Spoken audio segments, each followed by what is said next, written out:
जय हिंद एवरीवन।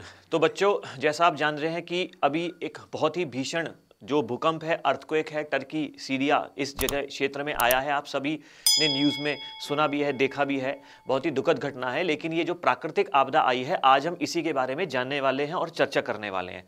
देखिए, आपके सामने जो फोटो है, आप देख सकते हैं कि किस प्रकार की तबाही का मंजर जो है इराक सीरिया जैसे टर्की और सीरिया जैसे देशों में हुआ है।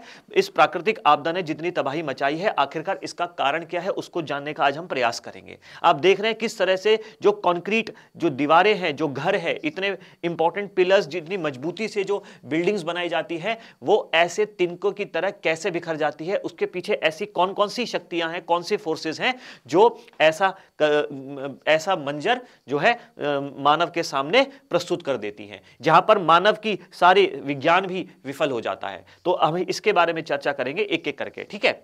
देखो, सबसे पहली चीज आपके सामने जो मैंने यहां पे फोटो प्रस्तुत करी है, तो ये मैंने बताने के लिए कि पृथ्वी के अंदर जो ये लाल रंग का जो पोर्शन इस फोटो में देख रहे हो, ये है मैग्मा बेटा, है ना। तो हमारे पृथ्वी के अंदर की लेयर्स हैं। हमारी जो पृथ्वी की पहली लेयर है उसको हम क्रस्ट कहते हैं, फिर मेंटल और फिर कोर। तो जो आपका क्रस्ट के नीचे वाला भाग है, जिसे आप मेंटल कहते हैं, तो मेंटल के ऊपर वाले भाग में यहां पर मैग्मा है। यहां पर क्या है बेटा? मैग्मा।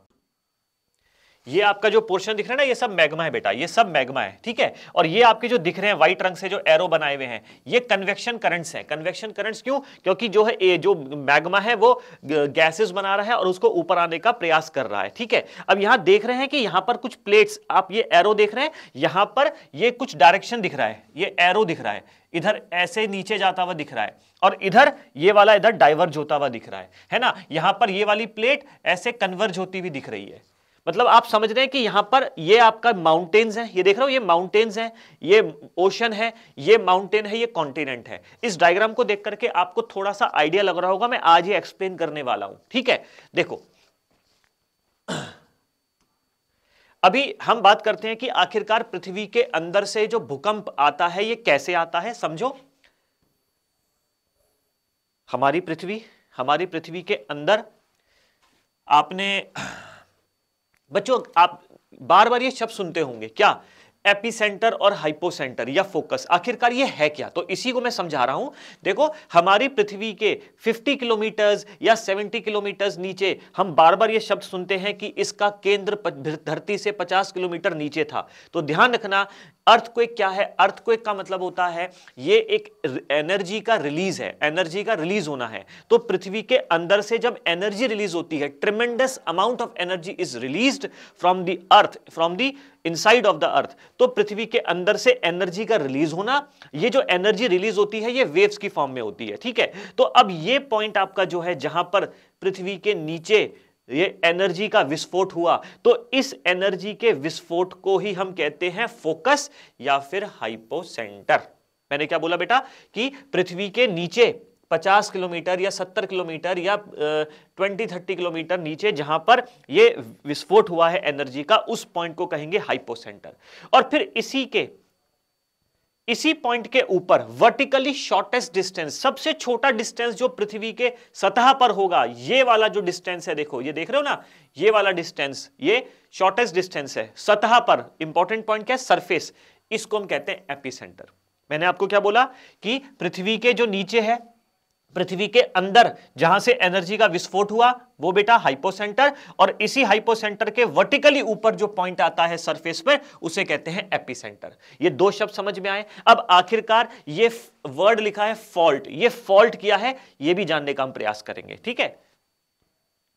देखो, हमारी पूरी पृथ्वी, ये देख रहे हो, ये आपको एक डायग्राम दिख रहा है, एक वर्ल्ड मैप आपको मैंने यहां पर दिखाया है। यहां पर आपको दिख रहा होगा, this is south America, this is north America, ये अफ्रीका है, ये यूरोप है, ये आपका एशिया वाला पार्ट है, ठीक है, और ये आपका इंडो ऑस्ट्रेलिया, ये इंडिया, ये ऑस्ट्रेलिया। तो ये सारे कॉन्टिनेंट्स यहां पर आपको दिख रहे हैं, कॉन्टिनेंटल कंट्रीज। तो अब इसको समझो, हमारी पूरी पृथ्वी, अगर मैं आपसे कहूं हमारे घर में जो कमरा होता है, जो भी फ्लोर होता है, आपको क्या लगता है वो पूरा फ्लोर सिंगल टाइल से बना है? वो पूरा फ्लोर बहुत सारी टाइलों को जोड़ करके हमारा एक फर्श बनता है। तो ऐसे ही हमारी पूरी पृथ्वी पर, हमारी पूरी पृथ्वी का जो फ्लोर है, हमारी पृथ्वी की जो सतह है वो सिंगल टाइल से नहीं बनी है, ये बहुत सारे टुकड़ों को, पीसेस को, खंडों को मिला करके बनी है। इस तरह से काफी सारे पीसेस ये देख रहे हो, ठीक है। तो ये जो पीसेस खंड हैं, ये खंड जो हैं, ये जो मैंने बोला टुकड़े हैं, ये इन खंड, इन टुकड़ों, इन पीसेस को हम कहते हैं प्लेट्स। क्या बोलते हैं बेटा?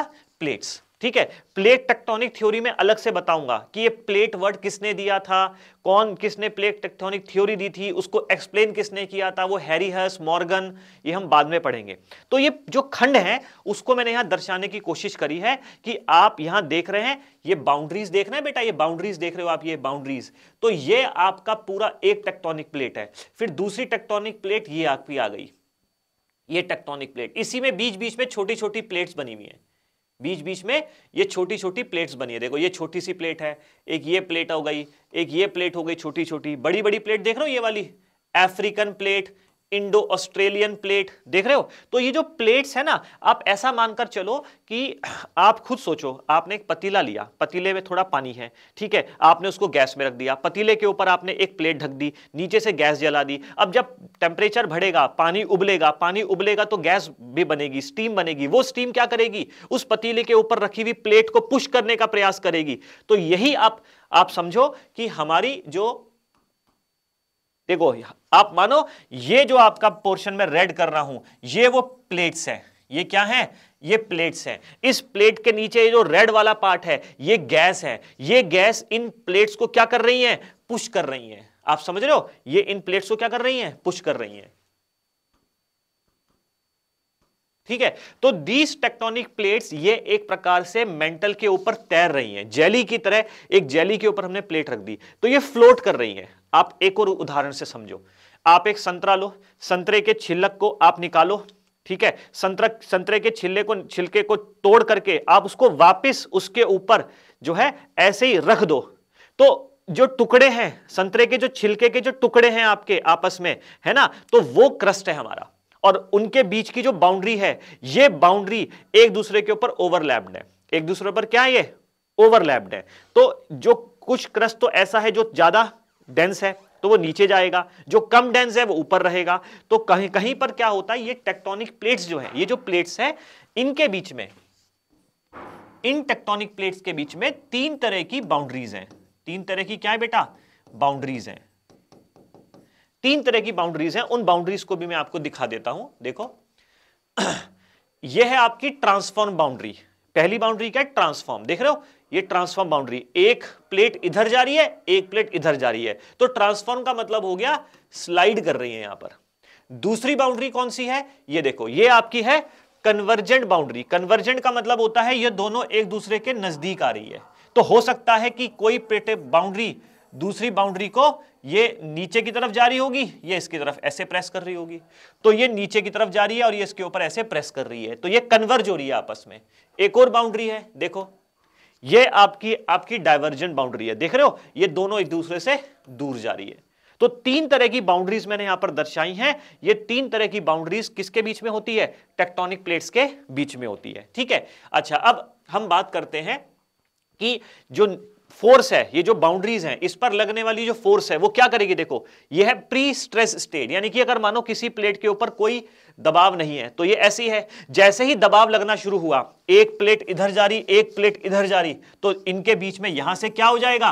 रप्चर हो जाएगा, डिफॉर्म हो जाएगी, वो फ्रैक्चर, फॉल्ट लाइन आ जाएगी। तो फॉल्ट लाइन समझ में आया ना? तो ये फॉल्ट बन जाएगा यहां पर। ओके, ऐसे ही अब आपको मैं बताने वाला हूं कि जब अर्थक्वेक आता है, अर्थक्वेक जो टर्की और सीरिया में इतना भीषण जो तबाही हुई है, उसमें सबसे बड़ा कारण जो अर्थक्वेक में हुआ, तो आप समझें, अर्थक्वेक जब भी आता है बेटा, ये जो अर्थक्वेक सीरिया और टर्की में आया, इसने जो इतनी तबाही मचाई, उसका कारण क्या है मैं आज अभी आपको यहां समझा रहा हूं। अर्थक्वेक जब आता है तो अर्थक्वेक पहले क्या है ये समझो। Earthquake is an amount of energy released inside the earth. पृथ्वी के अंदर से एनर्जी का रिलीज होना। भाई आप सोचो, आप एक प्लेटफॉर्म पे खड़े हैं, जैसे ही ट्रेन आपके सामने से गुजरी तो आपको एक कंपन फील होता है, आपको वाइब्रेशन फील होती है। तो आप समझो कि जब एक ट्रेन, इतनी भारी ट्रेन के गुजरने से आपको इतनी वाइब्रेशन फील हो रही, तो जब 200 किलोमीटर थिक कोई प्लेट मूव करेगी तो भी तो वाइब्रेशन जनरेट होंगी। तो अर्थक्वेक क्या है? टेक्टोनिक प्लेट, क्योंकि टेक्टोनिक प्लेट्स के नीचे मैग्मा वो उसको बार बार पुश कर रहा है, तो ये टेक्टोनिक प्लेट अपने इस प्रेशर को रिलीज करने के लिए जब मूव करती है, तो 200 किलोमीटर थिक प्लेट जब हिलेगी तो वाइब्रेशन जनरेट होगी। क्या निकलेंगी? वाइब्रेशन। यानी कि अर्थक्वेक क्या है? ये अर्थक्वेक क्या है? मूवमेंट ऑफ टेक्टोनिक प्लेट्स की वजह से हो निकलने वाली एनर्जी। तो जो एनर्जी निकलेगी वो वाइब्रेशन की फॉर्म में निकलेगी, उसे हम कहते हैं वेव्स। किस फॉर्म में निकलेगी? वेव्स की फॉर्म में। और वो वेव्स कितनी प्रकार की है? 3 types of seismic waves are there. ये सिस्मिक क्या है? अर्थक्वेक को नापने के लिए एक इंस्ट्रूमेंट है जिसको सिस्मोग्राफ कहते हैं, उसकी फोटो भी मैं आपको दिखाऊंगा। तो 3 प्रकार की सिस्मिक वेव्स निकलती हैं। अब ये 3 प्रकार की वेव्स आपको यहां पर दिखाई गई हैं, लेकिन मैं आपको पढ़ाऊंगा चौथी किस्म भी। तो जो सिस्मिक वेव्स होती हैं, पहले समझो ये 2 प्रकार की होती हैं। कितनी प्रकार की होती है बेटा? 2 प्रकार की। पहली बॉडी वेव्स होती है और दूसरी सरफेस वेव्स होती है। ठीक है, बॉडी वेव्स कौन कौन सी है? पी और एस वेव्स। पी और एस वेव्स। जो बॉडी वेव्स हैं ये पी है और एस वेव्स है। अब ये पी और एस वेव्स के दोनों के इंटरेक्शन से फिर सरफेस वेव्स जनरेट होती हैं, और वो 2 प्रकार की होती हैं, एल वेव्स और रेले वेव्स। टोटल 4 प्रकार की वेव्स होती हैं, पर इंपॉर्टेंट इसमें से मैंने यहां पर 3 दिखाई हैं, मैं चौथी भी आपको बताने वाला हूं। तो ये पी, एस और एल वेव्स, इनका प्रोपोगेशन देख रहे हो, ये किस तरह से चलती हैं, एक एनिमेटेड उसमें देखते हैं और बेहतर समझ में आएगा आपको। यहां देखो, यहां आपको पी वेव्स नजर आ रही है। ये पी वेव्स जो है लॉन्गिट्यूडनल है, कॉम्प्रेशनल है, लॉन्गिट्यूडनल है और कॉम्प्रेशनल है। ये प्रेशर वेव्स हैं, इनको प्रेशर वेव्स भी कहते हैं, ये प्रेशर वेव्स भी हैं। ये कैसे चल रही हैं? ऐसे ऐसे, ठीक है ना, ऐसे चल रही हैं, लॉन्गिट्यूडनल चल रही हैं। देख रहे हो, ये जो एरिया बन रहा है ये कॉम्प्रेशनल बन रहा है, ये जो आपका बन रहा है कॉम्प्रेशनल बन रहा है, कॉम्प्रेशनल रेयर फ्रैक्शन, कॉम्प्रेशनल रेयर फ्रैक्शन। जबकि एस वेव्स कैसी हैं? ये ट्रांसवर्स वेव्स हैं। ट्रांसवर्स वेव्स का मतलब क्या हुआ? ये परपेंडिकुलर चलेंगी। कैसे चलेंगी? परपेंडिकुलर चलेगी। देख रहे हो, ये परपेंडिकुलर चल रही हैं। तो ये पी और एस वेव्स का आपका एनिमेटेड एक डायग्राम मैंने दिखाया है। एक और देखो, नेक्स्ट, इसके बाद यहां पर आपको दिख रहा है एल वेव्स। ये एल वेव्स कैसे चल रही है? देख रहे हो, एल वेव्स। और यहां पे मैंने रेले वेव्स दिखा रखी है। जो रेले वेव्स है ये रोल करती हुई चलती है। कैसे चलती है? ये रोल करती हुई चलती है। देखो, ये रोल करती हुई चल रही है, रोल करती हुई चल रही है। ठीक है, यहां देख रहे हो, ये लव वेव्स कैसे चल रही हैं? ये साइड वेव्स चल रही है। कैसे चल रही हैं? साइड वेव्स, साइड वेव्स चल रही हैं। तो ये जो वेव्स मैंने यहां पर अभी आपको दिखाई हैं, यही कारण है किसका? ध्यान रखना, दिस इज दी एक्चुअली, ये जो वेव्स हैं, these waves are the cause of this earthquake. Turkey Syria में जो ये भूकंप आया है, इसका सबसे बड़ा कारण है अर्थक्वेक से निकलने वाली वेव्स। और वो 3 प्रकार की वेव्स का डायग्राम मैंने आपको यहां दिखाया है।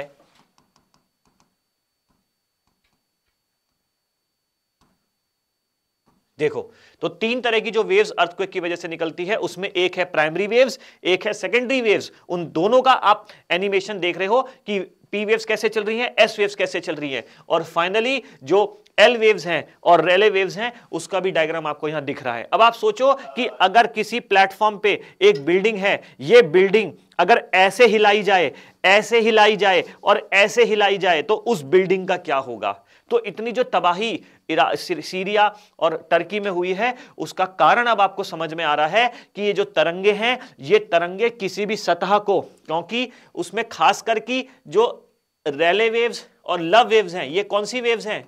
सरफेस वेव्स हैं। ये केवल सरफेस पे ट्रेवल करती है, सतह पे ट्रेवल करती हैं, और ये सतह को ऐसे भी शेक करेंगी और रोल भी करवाएंगी। तो इसी वजह से सतह के ऊपर जितने भी बिल्डिंग्स होंगी वो सब ध्वस्त हो जाएंगी। तो यही कारण था अर्थक्वेक की वजह कि अर्थक्वेक इतनी तबाही क्यों मचाता है। अब हम पढ़ने वाले हैं इनकी कुछ विशेषताएं। ठीक है, तो आपको समझ में आ रहा है कि अर्थक्वेक आने का क्या कारण था। चलो लेट्स आगे चलते हैं। देखो, यहां मैंने आपको बेटा बताया है कि जो बॉडी वेव्स होती हैं, देखो body waves, earthquake waves are of 2 types, body waves and surface waves. सबसे पहले पी वेव्स की बात करते हैं। बॉडी वेव्स दो प्रकार की होती है, पी और एस। जो पी वेव्स होती हैं इनको प्राइमरी वेव्स भी कहते हैं। और ये अगर मैं स्पीड की बात करूं, स्पीड, वेलोसिटी, तो स्पीड ध्यान रखना, पी वेव्स की स्पीड सबसे ज्यादा होती है, फिर एस वेव्स की, फिर एल वेव्स की।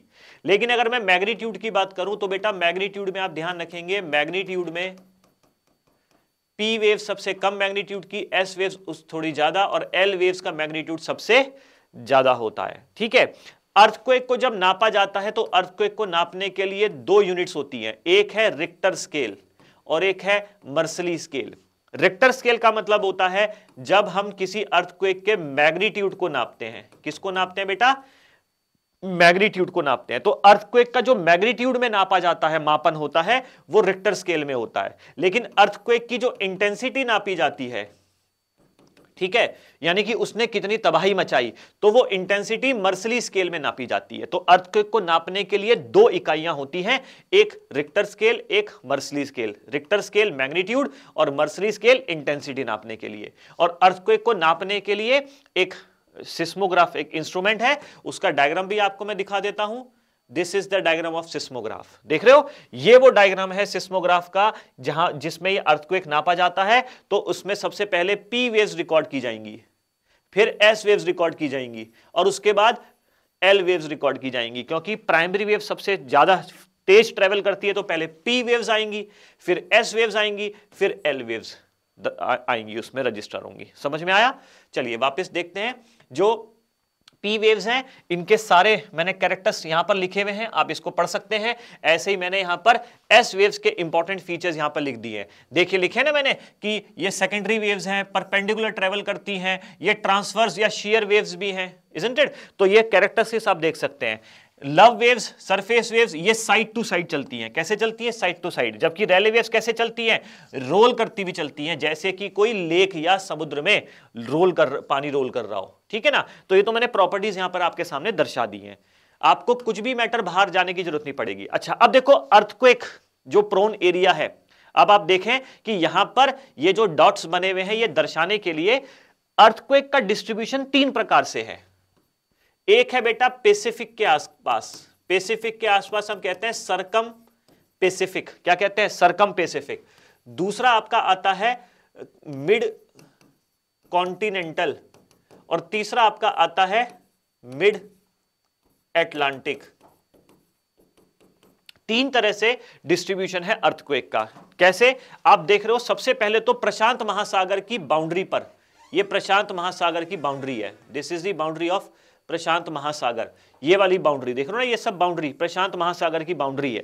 तो प्रशांत महासागर की बाउंड्री में 81% अर्थक्वेक आते हैं, 81%। ठीक है। उसके बाद फिर ये अटलांटिक ओशन है, तो अटलांटिक ओशन के बिल्कुल बीचों बीच वाला जो भाग है, ये देख रहे हो ना बीचों बीच, ये दूसरा अर्थक्वेक प्रोन आपकी बाउंड्री आ गई। और फिर तीसरी बाउंड्री आती है कॉन्टिनेंट वाली, जो है वो देखो इंडोनेशिया के बीच में से होते हुए, भारत के हिमालय से होते हुए, मेडिटेरेनियन सी, टर्की से होते हुए अटलांटिक ओशन की तरफ जा रही है। तो आप समझ सकते हैं कि टर्की में और सीरिया में भूकंप जो आया वो क्यों आया? क्योंकि वो एक मिड कॉन्टिनेंटल बाउंड्री पर सिचुएटेड है, और मिड कॉन्टिनेंटल बाउंड्री पर आपके 17% अर्थक्वेक आते हैं। ठीक है। तो 17% अर्थक्वेक जो आने वाले हैं वो ये बाउंड्री है। देखो यहीं पर टर्की है आपका, देख रहे हो, इजंट इट? तो ये आपकी बाउंड्री जो मैंने बनाई है। ओके। तो तीन तरह की बाउंड्रीज हैं, ये डिस्ट्रीब्यूशन है अर्थक्वेक का। अच्छा, ये भारत के बारे में मैंने आपको दर्शाया है कि भारत में जो सिस्मिक जोन्स हैं, हम उसको सिस्मिक जोन्स को डिवाइड करते हैं second, third, fourth and fifth. ये हाई, वेरी हाई रिस्क, ये वेरी हाई रिस्क वाला एरिया है। ठीक है। ये रिस्क वाला एरिया है, हाई रिस्क वाला एरिया। ठीक है। ये मॉडरेट रिस्क है, यहां पर क्या है? मॉडरेट है।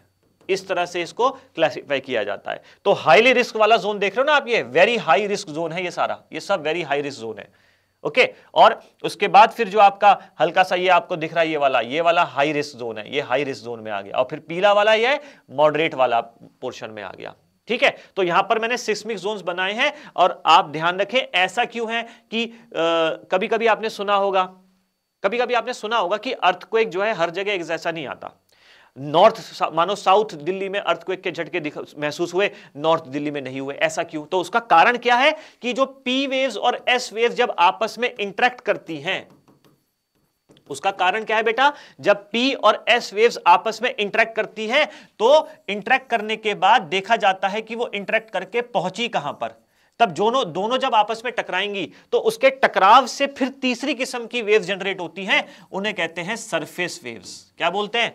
Surface waves. तो ये सरफेस वेव्स कहां जाकर के इंटरेक्ट हुई उस पर डिपेंड करेगा, इसीलिए ये जोन्स बने हुए हैं। कहीं पर भूकंप का जो है इंटेंसिटी ज्यादा होगी, कहीं पे कम। इसीलिए पेपर में इसको लेकर क्वेश्चन आता है कि बताओ इनमें से कौन सा, जैसे उत्तराखंड हो गया या यूपी हो गया, यूपी का नॉर्थ पार्ट हो गया, ये कौन से जोन में आ रहा है। तो आपके पेपर में क्वेश्चन सिस्मिक जोन को लेकर के भी आते हैं। चलिए अब फटाफट से एक ओवरव्यू लेते हैं।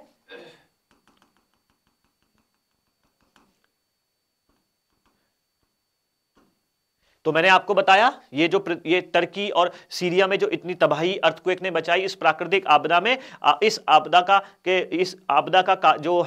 आपदा ने जो तबाही मचाई उसका कारण क्या था, अर्थक्वेक इतना तबाही क्यों बचाता है। उसमें मैंने आपको बताया अर्थक्वेक एक इतनी एनर्जी रिलीज करता है वेव्स की फॉर्म में, वो वेव्स ट्रेवल करती हैं और जब वो पृथ्वी से ट्रेवल करती हुई सरफेस पर पहुंचती हैं तो एक दो और किस्म की वेव्स जनरेट होती हैं, एल वेव्स और रेले वेव्स। एल वेव्स किसी भी सतह को साइडवेज मूव करती हैं और जो रेले वेव्स हैं वो उसको रोल कराती हैं, जिसकी वजह से सतह के ऊपर जितनी भी बिल्डिंग्स होती हैं वो कोलैप्स कर जाती हैं। तो उसकी वजह से ही आप देख रहे हैं कि ये सारी बिल्डिंग कोलैप्स हो गई है। ठीक है, उसका मैंने एक डायग्राम यहां पर आपको दर्शाने का प्रयास किया है कि किस तरह से नीचे से ये जो टेक्टोनिक प्लेट्स हैं, ये टेक्टोनिक प्लेट्स देखो यहां पर डाइवर्ज कर रही हैं, यहां पर डाइवर्ज कर रही है, यहां पे कन्वर्ज कर रही है, और इनके मूवमेंट की वजह से जो कंपन पैदा होता है, जो वाइब्रेशन आती है, वो वाइब्रेशन ही वेव्स की फॉर्म में बाहर निकलती हैं और तबाही मचाती है। ठीक है, और यहां मैंने आपको बताया था कि जब भूकंप आता है तो ये आपकी फॉल्ट लाइन है, ये फॉल्ट लाइन पर